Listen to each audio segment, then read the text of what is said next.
Hello children, कुसुम ma'am की online class में आपका स्वागत है। प्यारे बच्चों, आज हम 5वीं कक्षा की हिंदी की पाठ्यपुस्तक झिलमिल का पाठ 8 सूरदास के पद के अभ्यास में आने वाले शब्दार्थ, प्रश्न उत्तर और जो भी अदर एक्टिविटीज़ हैं उन सभी को सीखने वाले हैं। वीडियो को शुरू करने से पहले एक और बात बच्चों, अगर आपको मेरी वीडियो अच्छी लगे तो इसे लाइक भी करें, अपने दोस्तों के साथ शेयर भी करें। और अगर आप अभी तक मेरे चैनल का हिस्सा नहीं बने हैं तो मेरे चैनल ऑनलाइन स्टडी हब को सब्सक्राइब भी करें और साथ में दिए बेल आइकन को जरूर प्रेस करें।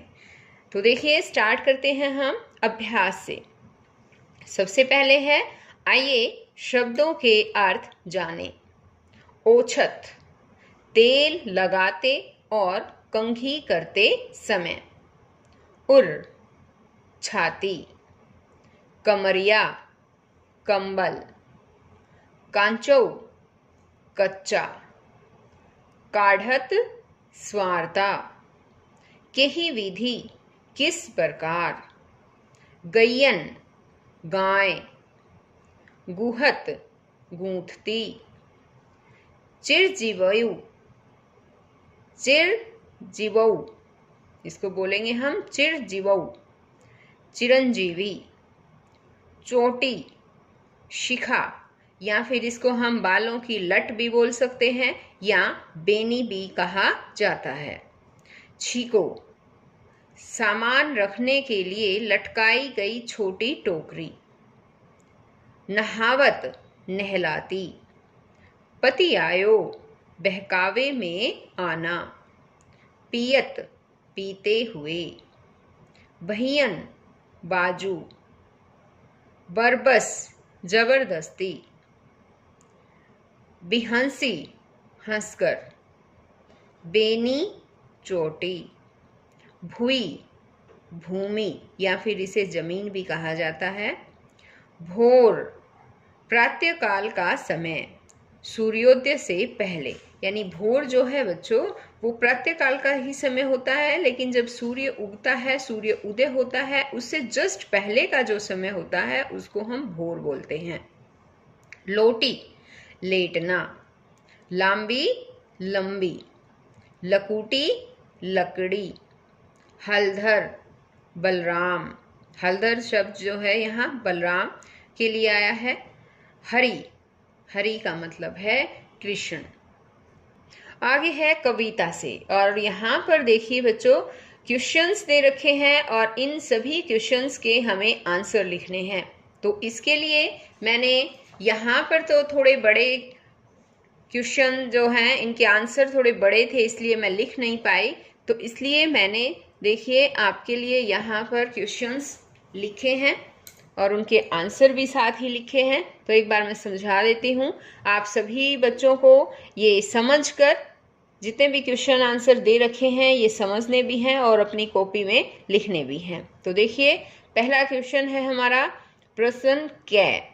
बाल कृष्ण माँ यशोदा से मक्खन न खाने का क्या क्या तर्क देते हैं।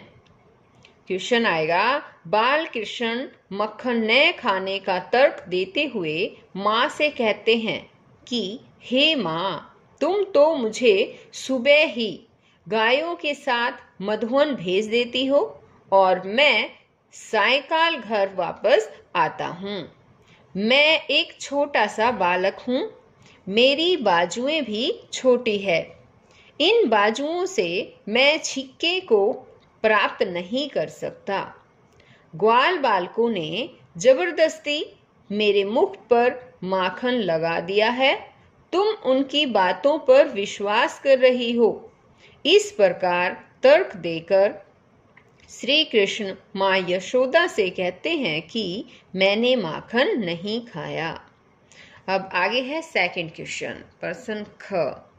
श्री कृष्ण माँ यशोदा से ग्वालों की क्या शिकायत करते हैं। उत्तर आएगा, श्री कृष्ण माँ यशोदा से ग्वालों की शिकायत करते हुए कहते हैं कि सभी ग्वाल बाल मेरे दुश्मन बन गए हैं। उन्होंने जबरदस्ती मेरे मुख पर मक्खन लगा दिया है। हे माँ, तू इतनी भोली है कि उनकी बातों पर विश्वास कर लेती हो। अब आगे है नेक्स्ट क्वेश्चन, प्रश्न ग। श्री कृष्ण की सारी शिकायतें सुनकर माँ यशोदा क्या कहती है?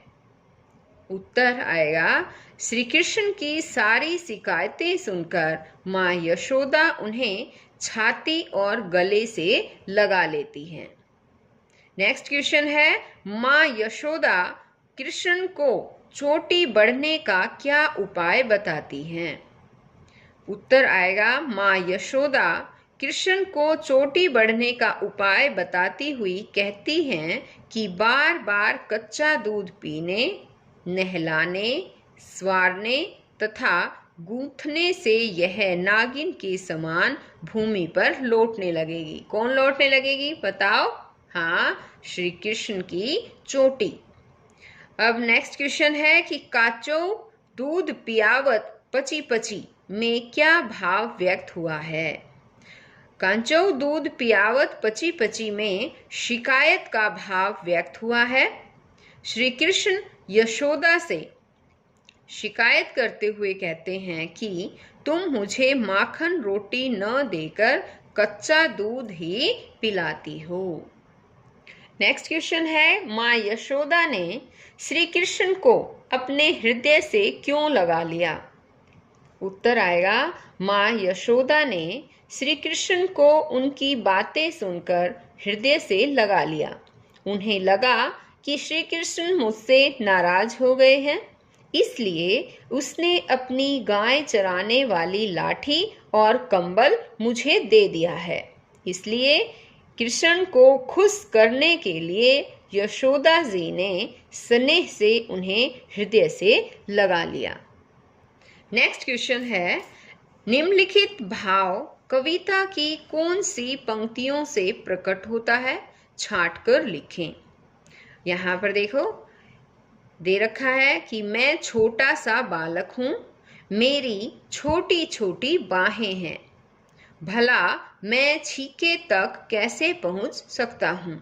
तो कविता में जो ये लाइनें हैं, पंक्तियाँ हैं, उनको यहाँ पर लिखा गया है। देखो ये वाली जो है वो पंक्तियाँ हैं कि मैं बालक बहियन को छोटो छीको के ही विधि पायो। ये जो है वो पंक्ति यहाँ पर आएगी। इसी तरह से यहाँ एक और दे रखी है, यहाँ पर देखिए, इससे हम पता करेंगे कि भाव जो है ये कविता की कौन सी पंक्तियों से प्रकट हुआ है। माँ तू मन की बहुत भोली है, जो इन ग्वालों के कहने पर बहक जाती है। तो इनके लिए पंक्तियां आई है कविता में कि तू जननी मन की अति भोरी, इनके कहे पति आयो। अब आगे दे रखा है, नेक्स्ट क्वेश्चन है आपकी बात। और आपकी बात में जो भी क्वेश्चन पूछे जाते हैं बच्चों, उनके आंसर आपको खुद ही देने होते हैं। देखिए एक बार मैं समझा देती हूँ आपको। पहला क्वेश्चन है, बालक कृष्ण को मक्खन खाना सबसे अच्छा लगता है, आपको खाने में कौन कौन सी चीजें पसंद है? सूची बनाएं।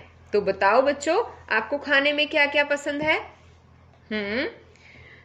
किसी को लड्डू भी पसंद होंगे, है ना?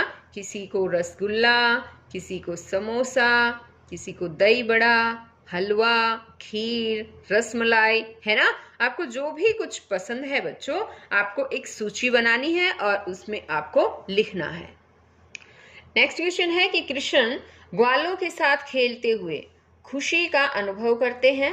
आप जिन जिन दोस्तों के साथ खेलते हैं उनके नाम याद करते हुए कोई रोचक घटना कक्षा में सुनाएं। तो आपको ये काम खुद करना है बच्चों।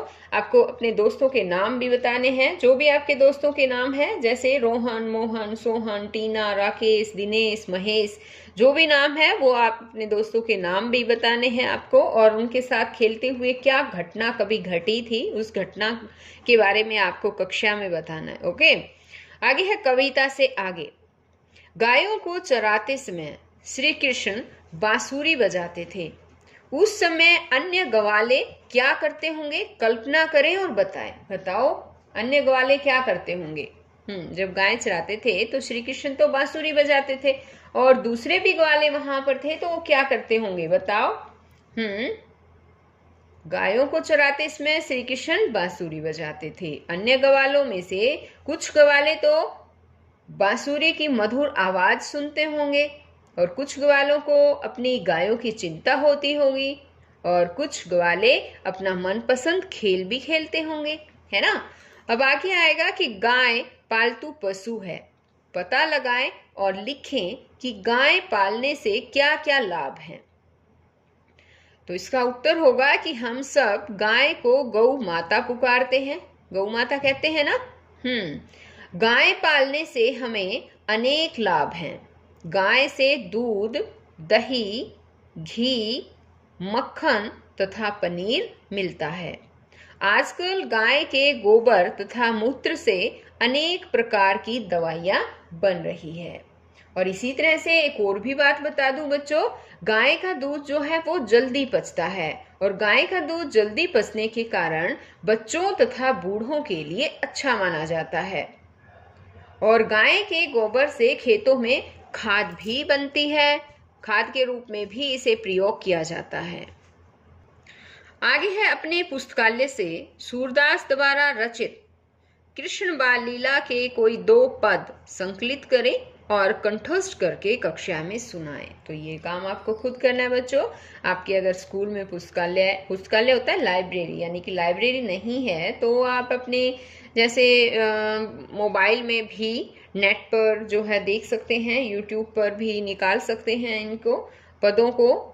जो सूरदास द्वारा रचित कृष्ण बाल लीला है, उनके 2 पदों को आपको जो है स्कूल में कक्षा में कंठस्थ भी करना है और अपनी कॉपी में भी इसको लिख लेना है। ओके, अब जैसे कि एक पैरा मैं वैसे ही बता देती हूँ। जैसे है कि तेरे लाल मेरी माखन खायो, दोपहर दिवस जानी घर सूनो ढूंढी ढंडोरी आप ही आयो, खोली किवारी बैठी मंदिर में दूध दही सब सखनी खवायो, उखल चढ़ी सीके की लीन्हो अनभावत भूई में डरकायो, दिन प्रति हानि होती गोरस की यह ढोटा कोने ढंग लायो, सूर श्याम को हटकी न राखे ते ही पूत अनोखे जायो।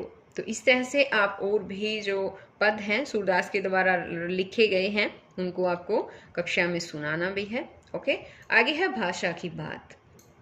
कविता में छोटी मोटी लोटी जैसे तुकबंदी वाले कुछ शब्द आए हैं, ऐसे ही अन्य शब्द छांटकर लिखें। तो देखो यहाँ पर मैंने लिख रखा है कविता में, जैसे ग्वाल बाल आया है, आयो पायो, मोरी भोरी, रोटी जोटी चोटी, और आया है लगायो खायो पठायो, लपटायो पतियायो नचायो। इसी तरह से और भी कुछ वर्ड्स आपको मिल सकते हैं। तो ये मैंने आपके लिए यहाँ पर जगह खाली रख दी है बच्चों, आपको खुद ही लिखना है। ओके, आगे है, मैया को माँ या माता भी कहते हैं। तो बताइए नीचे लिखे शब्दों के लिए अन्य कौन से शब्द प्रयोग किए जाते हैं। तो भैया को हम भाई भी बोलते हैं, भ्राताश्री भी बोलते हैं। घर को गृह भी बोला जाता है और सदन भी बोला जाता है। गाय को गऊ भी कहते हैं और धेनु भी बोलते हैं। दूध को दुग्ध भी बोला जाता है और पेय भी बोला जाता है, पेय। तो बच्चों आज इस सूरदास के पद जो पाठ है हमारा, इसका अभ्यास यहीं पर खत्म होता है। नेक्स्ट वीडियो में हम नया लेसन समझेंगे, उसको रीड भी करेंगे, उसमें आने वाले क्वेश्चन आंसर भी समझेंगे, अभ्यास को अच्छी तरह से सीख कर लिखेंगे। तो हम फिर मिलते हैं एक नई वीडियो में। तब तक के लिए बाय बच्चों।